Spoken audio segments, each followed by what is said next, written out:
आणि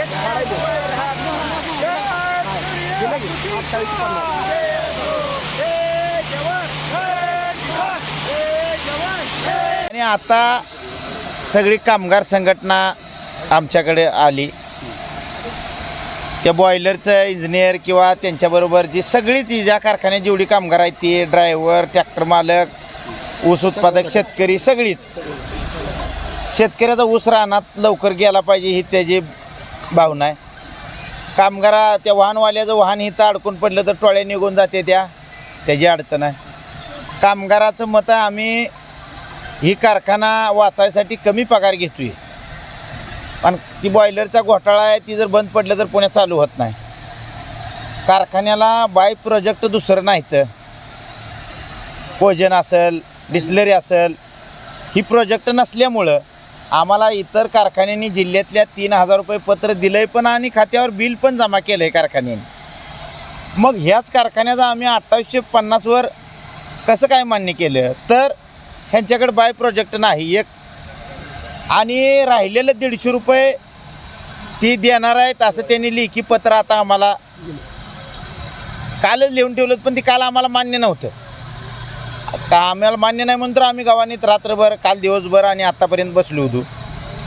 पण आता कुठलं बी आंदोलन कुठपर्यंत ताणायचं जेणेकरून कारखाना कायमचा बंद राहावा अशी पण काय आमची भावना नाही. ती चाललं बी पाहिजे आणि शेतकऱ्यांना न्याय पण मिळाला पाहिजे. आता ती 2800 देणार होती, त्यांनी 200 वाढवलं. 3000 फक्त ती 2 टप्प्यात म्हणत होती, आम्ही एका टप्प्यात म्हणत होतो. मग त्याच्यात ह्या 2 दिवसामध्ये आता फक्त त्याच्यामध्ये 50 रुपये त्यांनी वाढवून 2850 रुपये पहिला हप्ता केला आणि 150 रुपये कारखाना बंद झाल्यानंतर ते शेतकऱ्यांना देणार आहेत. अशा पद्धतीचं त्यांचं लेखी पत्र आमच्या हातामध्ये थोड्या वेळामध्ये पडेल आणि मग आम्ही इथनं या कारखान्यावरती जाणार आहे. पण पुढचं जर नाही दिलं तर आम्ही या कारखान्यावरती काय ह्याच्यावर शेवट झाला असं नाही दिलं तर आम्ही परत आणखीन कारखान्यावरती येऊन उपोषण करू, आंदोलन करू, पण शेतकऱ्यांना पैसे मिळवून देण्याशिवाय आम्ही काय गप्प बसणार नाही. म्हणजे आता 2800 रुपये दिलाय, 2850 पहिला हप्ता दिलेला आहे. आता ह्याच्यानंतर अजून कुठले कारखाने राहिलेत काय? नाही आता फक्त सांगोला राहिलाय. बाकीच्या 34 कारखान्यापैकी फक्त सांगोला कारखाना राहिलाय आणि दामाजी राहिला होता.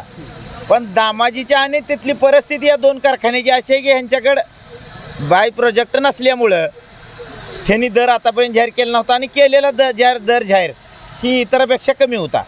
आमचं मत होतं ठीक आहे, तुम्हाला बाय प्रोजेक्ट नाहीत तर तुम्ही 2900 तर किमान पहिलं पेमेंट द्या. पण 3 दिवस झाला आम्ही आबदतोय, पण खऱ्या अर्थानं त्याला 50 रुपये आणखीन आमच्या मते कमीच आलं. पण आता कुठं तर तडजोड करून ही टोळ्या निघून जातेल्या किंवा इतर सगळ्या अडचणी बघता आम्ही म्हणून माघार घेतले. ह्याचा अर्थ आंदोलन थांबवलं नाही, या पूर्ण हे फक्त स्थगित केलेलं आहे. परत आम्ही 150 रुपयासाठी सगळी मिळून नाही दिलं तर आबदणारच आहे. पण त्यांचं पत्र आमच्या हातात पडतं, त्यामुळं पत्र एकदा दिलं की त्यांना कायदेशीर बंधन राहते आणि ती देणारच, कारण त्यांना पुढच्या वर्षी चालवायचं आहे. लबाडी केली तर पुन्हा लोक बी ऊस देत नाही आणि आम्ही बी चालू देणार नाही चाक जर लबाडी केली तर.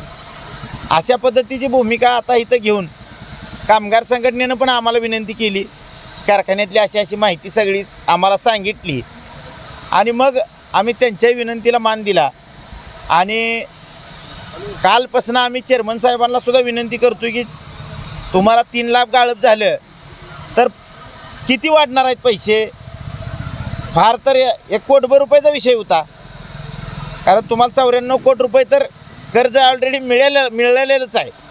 त्यातनं 1 कोटभर रुपये तुम्ही द्यायला काहीच अडचण नव्हती. पण ती म्हणले नाही, ती बजेटच बसत नाही, कारखाना आजारी आहे, एवढं कर्ज आहे, असं आहे तसं आहे. ठीक आहे, कुठं तर सगळ्याला आम्ही विचारात घेऊन मग आम्ही 50 रुपयेच खरं तर आमच्या या 3 दिवस आंदोलन करून हाती लागल्यात आहे. आमची अपेक्षा होती 3 मिळावं, शेवटी बाय प्रोजेक्ट बघता 2900 तर अशी अपेक्षा होती, पण 50च रुपये वाढलं, तेवढंच यश आलं. आपल्याला काय 100% यश आलं नाही. पण मी आता जिल्ह्यातल्या सगळ्याच शेतकऱ्यांना न्याय मिळवून दिला आहे. 6 दिवस आमरण उपोषण केलं, मागणी होती आपली 3,500ची, पण आपण 3च घेऊ शकलो. या तडजोड कुठं तर शेवटी ह्या वर्षी आपण 200 काढले तर पुढच्या वर्षी आणखीन काढू. शेवटी सगळंच एका टप्प्यात कुठलंच आंदोलन ही यशस्वी 100% होत नसतं.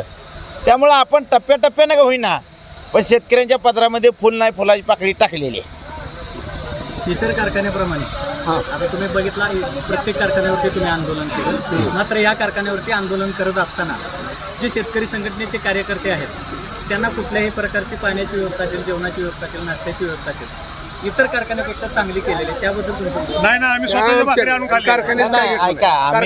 ऐका घ्या, आम्ही आमच्या कार्यकर्त्यांनी पहिले भाकरी घालून ही अशीच बसलेली म्हणतील. त्यामुळं त्यांचं ना आमचं ही वैचारिक मतभेद आहे, आमचं वैचारिक भांडण आहे. सामान्य माणसाला न्याय मिळाला पाहिजे आमची प्रामाणिक भूमिका आहे. आणि आम्ही जिल्ह्यामध्ये 34 कारखान्यांना न्याय मिळवून द्यायचा प्रयत्न केला. त्यातनं 2 कारखाना आमच्याकडं राहिलं होतं, त्यातलं आणखीन एक राहिला. आम्ही आता इथनं गेल्यानंतर 1-2 दिवसात त्याची तारीख डिक्लेअर करून आता सांगोल्यात बसणार आहे, सांगोल्याच्या गावानीत. आणि तिथल्याही शेतकऱ्यांना न्याय मिळवून दिल्यानंतर मग आमचा जिल्हा पूर्ण कव्हर झाला. आणि मग तिथून आम्ही आंदोलनाची दिशा ऊसदाराची ऐवजी दुसरं आमचा अनेक प्रश्न आहेत. आज शेतकऱ्याच्या रानामधनं ते शक्तिपीठ निघाला आहे आणि समृद्धी महामार्ग एवढं पैसे आमच्या इथल्या शेतकऱ्याला मिळालं पाहिजे म्हणून ती सुद्धा आम्ही मोठं आंदोलन हातामध्ये घेणार आहे आणि तिथल्या शेतकऱ्यांना सुद्धा न्याय मिळवून देणार आहे. ते कधी तुम्ही त्याचं नियोजन करणार आहे की ते आंदोलन करणार? हे आमचा एक कारखाना राहिलेला आहे, ती कारखाना संपला, त्याचा निर्णय लागला की आम्ही 4 दिवसामध्ये 5 दिवसामध्ये ते आंदोलन हातामध्ये घेणार आहे. म्हणजे तुम्ही आतापर्यंत जी ताकद लावली, तुम्ही उपोषणाला बसला, हा. त्या ठिकाणी देखील शेट्टी साहेब आले आणि तिथं सुटलं वगैरे, तशाच ताकदीनं उभं राहणार का आंदोलन हे? त्याच्यापेक्षा मोठ्या ताकदीनं. कारण काय झाले तुम्हाला सांगतो, अवकाळीतनं काय गावं वगळली होती, काय त्यांचं जे मंडल असतंय ती मंडल वगळली होती आणि आम्ही मोठे आंदोलन उभा करून कोट्यावधी रुपये शेतकऱ्यांना ते मिळवून दिलं. आणि लगेचच महिन्यात आम्ही दुसरं आंदोलन मोठं उसाचं उभा केलं आणि त्यातनं जवळपास 500 कोटीपेक्षा जास्त रक्कम मिळवून दिली. आणि शेतकऱ्यांना 2 विश्वास पटल्या 2 महिन्यात की अवकाळीचं पैसे मिळवून दिलं, आधी उसातनं पैसे मिळवून दिलं.